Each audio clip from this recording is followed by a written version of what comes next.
bienvenidos. Estamos en nuestro octavo programa. Esto es Lecturas Asombrosas de nuestra temporada número 35. Y hoy nos acompaña desde el sur de nuestro país, la recóndita Patagonia, el profesor y maestro Bernardo Subercasó. ¿Cómo está, maestro? Bienvenido a Bien, Lecturas Asombrosas. bien, bien. Convertido, como usted dice, en maestro, porque me dedico a cortar leña y a clavar palos. Pero que eso hace muy bien para la interacción con el trabajo intelectual, ¿cierto? El trabajo manual, así que lo felicito por eso. Eh, Quiero agradecer porque vamos a conversar con el profesor Bernardo sobre este nuevo libro que ha sido publicado este año, La Araucana, Recepción y Resignificación, un caso único en la historia literaria y cultural publicado por la editorial universitaria. Así que pongan atención, anoten el título y quédense con nosotros aquí en Lecturas Asombrosas para profundizar sobre este trabajo de investigación que nos lleva ya a 437 años de la publicación de La Araucana. Voy a contarles que en 1942 nace Bernardo Subercasó, quien es profesor ad honorem de la Universidad de Chile y uno de los más reconocidos ensayistas e historiadores culturales de nuestro país.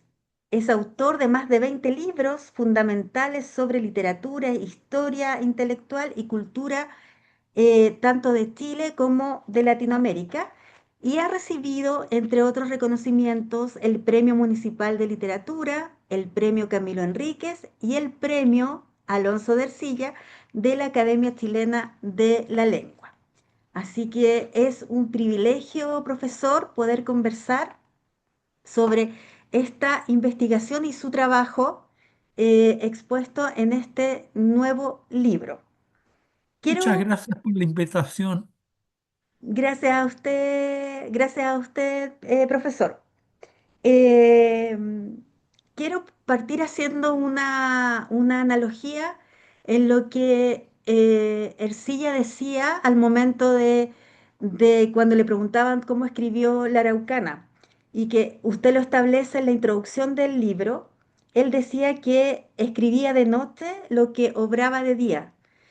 ¿Cómo fue para usted este proceso de investigación y de escritura de este libro que nos abre la puerta a los estudios y a las miradas que la Araucana ha tenido desde el siglo XVI hasta hoy?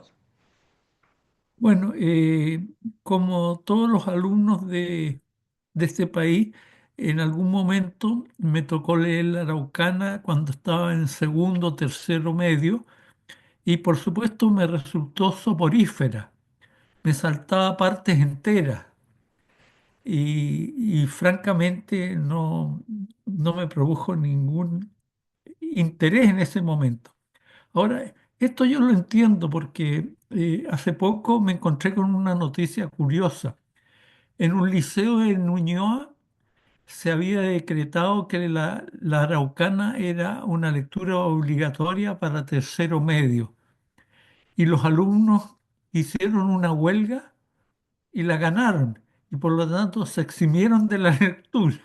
Entonces, cuando uno es estudiante, un texto muy largo y sobre todo hoy día que prima entre los jóvenes la idea de, como dicen a los profesores, hazla cortita. No hay paciencia, ¿no es cierto?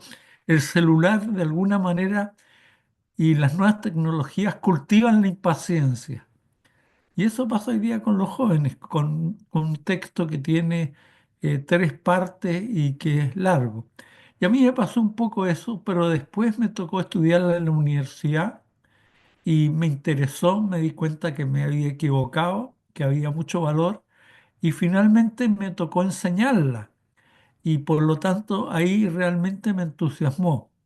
Y yo proyecté esta experiencia personal mía a tiempos históricos cómo habían cambiado las lecturas de la Araucana en distintos momentos históricos. En el momento en que fue escrita, en 1500. 98, 89, que fue las tres partes de la Araucana primeramente publicadas, cómo fue leída en España, después sobre todo cómo fue leída en Chile, porque resulta, eso es lo único, el caso único de este libro, que es un libro fundamental escrito por un español noble que estuvo apenas un año y medio en Chile y que se ha considerado como un libro que es básico para la cultura nacional, para la identidad nacional, para la literatura nacional y que está presente en todas partes, porque en la Araucana hay una glorificación idealizada de los héroes, de Lautaro, de Caupolicán, y de Colo-Colo, y resulta que el equipo de fútbol más popular de Chile, ¿cómo se llama? Colo-Colo. Resulta que el teatro más importante después del Movistar Arena o antes que el Movistar Arena es el Teatro Caupolicán.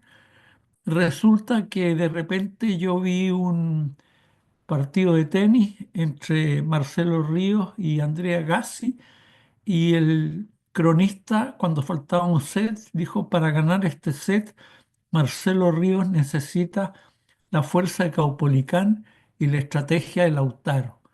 ¿De dónde sale todo eso? Por qué circulan esos nombres? ¿Por qué hay tantas calles que se llaman Caupolicán o un pueblo que se llama Lautaro? Por la Araucana, ¿ah? Por la Araucana. Entonces la presencia de ese libro desde el siglo, fundamentalmente desde la independencia hasta hoy día, en nuestra realidad es permanente y ha sido leído en distintas épocas históricas. Entonces, eso que me pasó a mí en términos personales, el texto no había cambiado, el que había cambiado fui yo. Eso pasa también históricamente, a lo largo de distintos contextos sociohistóricos, de la independencia, de fines del siglo XIX, del proceso que parte con la elección de Aguirre Cerda, del proceso de la dictadura, de lo que viene después de la dictadura. Han habido cambios de lectura y de interpretación. Y por eso yo hablo de códigos de lectura que van cambiando. Y esa experiencia personal que viví fue lo que me llevó a hacer esta investigación. Y además la valoración que fui adquiriendo de la Araucana como poema épico, como poesía. Sí, quiero destacar dos cosas, profesor, que tienen que ver con este estudio, ¿cierto? Con este ensayo tan exhaustivo que, que está colmado, ¿cierto? De fechas históricas y de contextos, pero al mismo tiempo tiene una escritura muy asequible. Uno podría asustarse y decir, no, este libro es solamente para eruditos o para gente que estudia literatura. Es muy cercano. Incluso yo diría que tiene una impronta muy cálida, porque desde la primera línea en la introducción hace que como lectores nos interesemos, independiente si sabemos más o menos, ¿cierto?, de quién era Alonso de Ercilla o qué tan magnífico es este poema, ¿cierto?, que antecede, que antecede incluso a la fundación de nuestro país. Con respecto a uno de los capítulos, ¿cierto? O dentro de la estructura cronológica que usted le otorgó a esta investigación, me gustaría que nos conversara aquí en Lecturas Asombrosas la relación que tuvo el poeta Pablo Neruda con la Araucana, ¿cierto? Y cuáles fueron las miradas, eh, porque usted lo dice muy bien en el libro, ¿cierto? Cómo fue importante la Araucana para un libro que dentro de la bibliografía del poeta Pablo Neruda también es muy importante, que es el canto general. Entonces, si nos puede relatar esa relación. Bueno, Neruda tuvo, bueno, Neruda tiene una vinculación biográfica, histórica con el sur de Chile, con la lluvia, con los bosques, con el territorio en que transitó Ercilla, porque Ercilla pasó directamente, llegó directamente desde Perú a la zona de Biobío, no pasó por Santiago, que era la capital administrativa, y vivió ese año y medio en el sur. Y a pesar de que no se ha reconocido plenamente, en la Araucana hay muchos elementos que son propios de la geografía del sur. Entonces, hay ahí un vínculo de Neruda que es biográfico. Y por otro lado, Canto General es un libro que es concebido como un camino de liberación de América.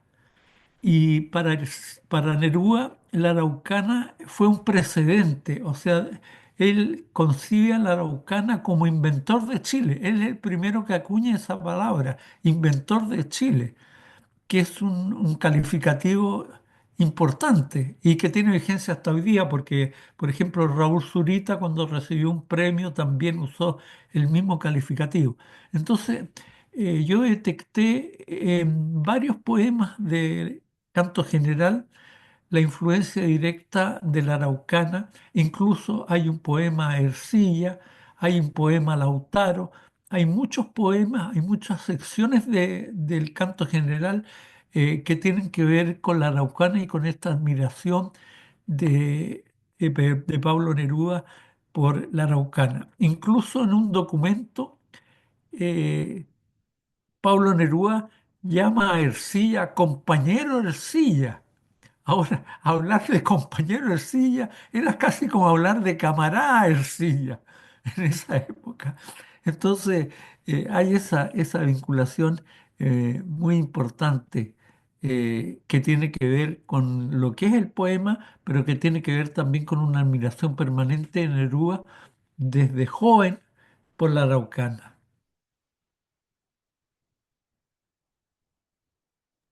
Porque a mí me asaltaron en la medida de que he estado leyendo el libro, que además es un libro que convoca a que uno vaya degustándolo, leyendo muy conscientemente lo que se propone en la diferente estructura que usted le dio, pero tengo ciertas dudas con respecto a por qué si bien la Araucana, ¿cierto?, es este texto como fundacional. ¿Por qué nuestro país, en vez de llamarse, no sé, por Araucanía, Araucano, alguna palabra propia, ¿cierto? Del léxico de aquella época, termina llamándose Chile, por ejemplo? Sí, sí, bueno, pero una región importante se llama Araucanía también. Ahora, hay que decir que el nombre araucano es un gentilicio creado por Ercilla y por lo tanto no deja de ser importante que una provincia significativa se llame Araucanía. Ahora, hay que decir que la araucana también, porque yo hablo de glorificación idealizada. ¿Por qué hablo de glorificación idealizada? Porque efectivamente eh, Ercilla a personajes como Colo Colo, Lautaro, Caupolicán, Galvarino, los glorifica y hasta cierto punto los idealiza. De hecho, Benjamín Vicuña Maquena, que fue un estudioso muy crítico de la Araucana, escribió un ensayo diciendo que Lautaro era un indio vicioso y cruel. Y dejémonos de poemas, dijo, escribió por ahí, dejémonos de cuentos. ¿Ah? Entonces, hay un trasfondo histórico. ¿Y cuál es el trasfondo histórico que avala esa glorificación idealizada? El hecho que en 1519 un imperio como el azteca se cayó como un castillo de naipes, de la noche a la mañana, con el ingreso de Hernán Cortés. Luego pasó lo mismo con el imperio incaico, se desmoronó como un castillo de naipes. Pero no pasó lo mismo la Araucanía. Ahí sucedió algo totalmente distinto. Ahí hay algo que está pendiente hasta hoy día, porque hoy día hay un problema entre el Estado y el mundo mapuche. Entonces, ese contexto también hace que el libro Ercilla sea un libro muy especial y muy significativo aquí para nosotros. Por otro lado, usted me decía que yo quise hacer un libro que no fuera estrictamente académico y diferenciarme de la crítica académica.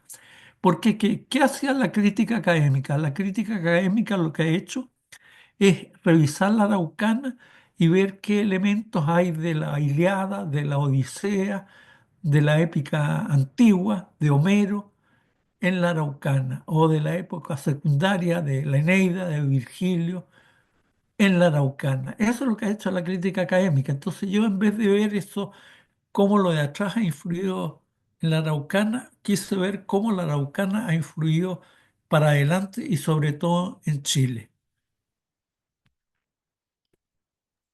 Profesor, yo eso, lo que usted justamente nos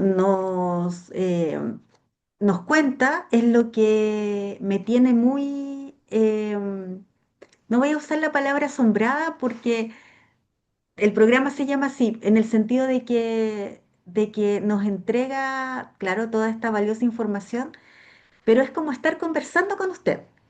Nosotros Bueno, ya nos habíamos visto antes, ¿cierto?, con su libro sobre el libro en Chile, sí. que también tiene esta impronta, ¿cierto?, de que cualquier persona que esté interesada en el tema o que quiera introducirse en el tema, va a disfrutar el libro y Bueno, y lo más maravilloso es que nos amplía, ¿cierto? En esta cosa de los procesos cognitivos, nos amplía nuestro capital cultural o nuestro acervo cultural.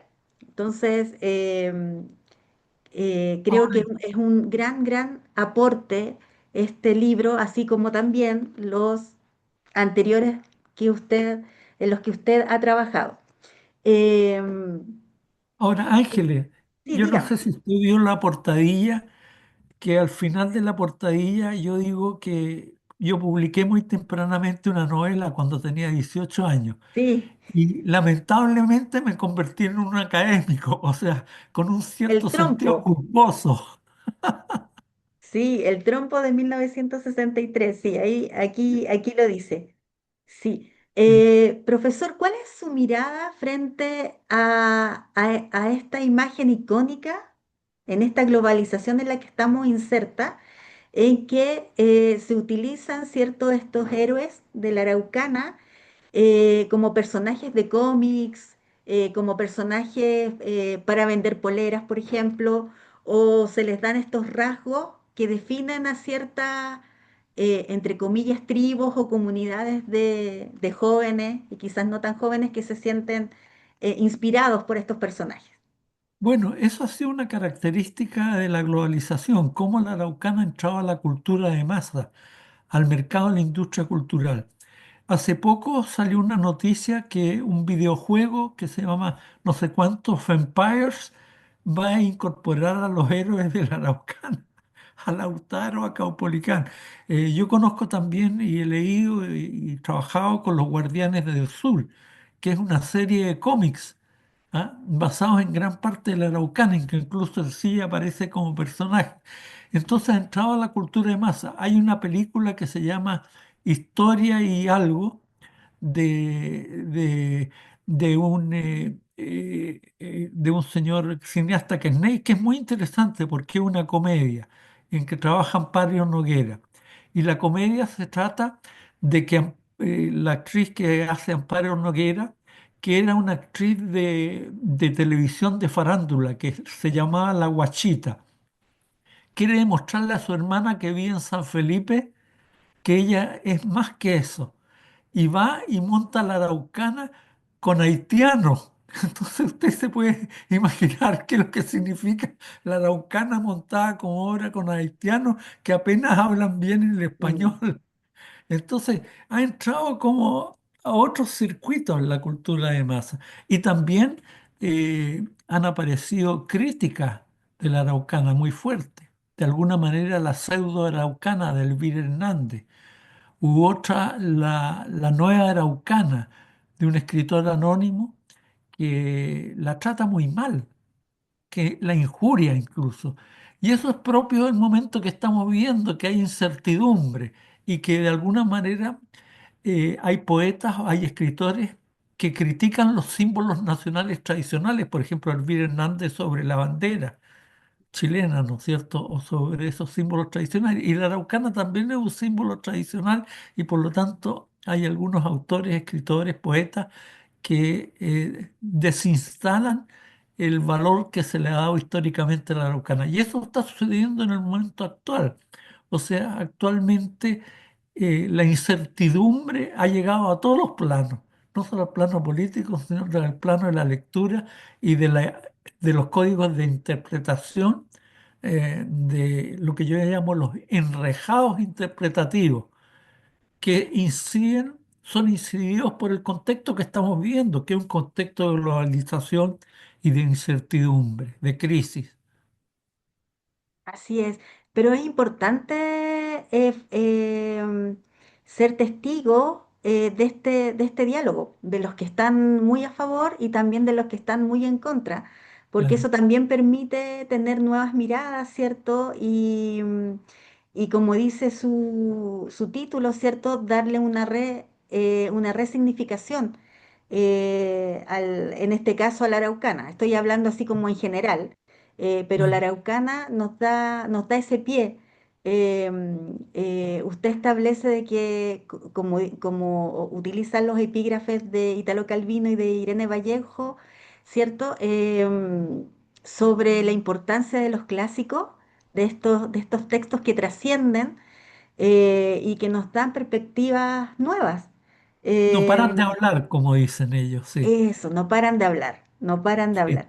Pero Pero también, sí, dígame. sí, pero también es curioso, por ejemplo, la lectura que hace la poesía mapuche actual, contemporánea de la araucana, muy distinta de estos personajes que la critican, de estos autores que la critican, o lo que se dan los historiadores. Hay una polémica entre Sergio Villalobos, Fernando Paricán, Alfredo Jocelyn Holt, el José Bengoa, que acaba de fallecer, sobre la significación de la araucana, en que se discute sobre lo que está pasando a partir de distintas lecturas que hacen estos historiadores de la araucana. Así es. ¿Qué parte del proceso de escritura fue más complejo para usted en este libro en específico? Mire, una parte que fue algo compleja fue la revisión de la araucana en los textos escolares. ¿Por qué? Porque no tuve acceso, y yo estaba viviendo aquí en la Patagonia, no tuve acceso a los textos escolares. Entonces tuve que basarme mucho en el saber instalado y algo que pude sacar de la Biblioteca Nacional con cierta ayuda. Entonces esa parte fue compleja. También yo creo que el armado del libro tuvo una cierta complejidad porque había que darle un orden cronológico y demostrar cómo habían enrejados interpretativos, lecturas, códigos de lectura que iban cambiando en relación a los cambios que se producían en el contexto histórico, social y cultural. Y Y en además, eso, perdón, y además también traté de ser un poco ecuánime, porque el tema del conflicto entre el Estado y el mundo mapuche es un conflicto en que se toma partido. Y yo quise ser un poco ecuánime, mostrar los distintos lados. lo que se agradece, profesor, también porque nos abre más la perspectiva. ¿Cómo invitaría usted a nuestros seguidores, cierto, que en Lecturas Asombrosas, cómo invitaría usted a leer La Araucana, Recepción y Resignificación? Bueno, yo creo que eh, les diría que lean la introducción y que después lean el capítulo que les interesa. Por ejemplo, si a alguien le interesa el rol que juega la Araucana en el ejército de Chile y en el imaginario del ejército de Chile, que lea ese capítulo. O si a alguien le interesa el capítulo El compañero Ercilla, que tiene que ver con Neruda, que lea ese capítulo. O sea que se puede leer de corrido, que yo creo que sería lo mejor, pero si alguien de repente no tiene paciencia, puede ir saltando. Eh, Así es, tiene mucha razón. Yo me fui directo ahí al compañero Ercillo cuando me llegó el libro porque encontré que los doce capítulos, los 12 segmentos están muy bien trabajados. Eso fue lo primero que leí. Quiero agradecerle, profesor, ya nos queda poquito tiempo para concluir. Quiero agradecerle que se haya conectado conmigo, agradecerle su trabajo, su visión, su generosidad en el estudio y en la investigación y también en la escritura, en la forma en que está escrito esta investigación, este ensayo. Y agradecer también a Mariana Ales, que tuvo la generosidad de enviarme su libro para poder entrevistarlo. Así que eso, sus palabras antes de finalizar. Bueno, yo le agradezco mucho a usted y creo que hace una labor muy importante, sobre todo cuando aparece la inteligencia artificial, en que de repente vamos a tener libros que no son escritos por humanos, sino por una máquina. Entonces es muy importante el rol de mediación de la literatura que se hacen a través de distintos podcasts, así que la felicito. Muchas gracias, profesor.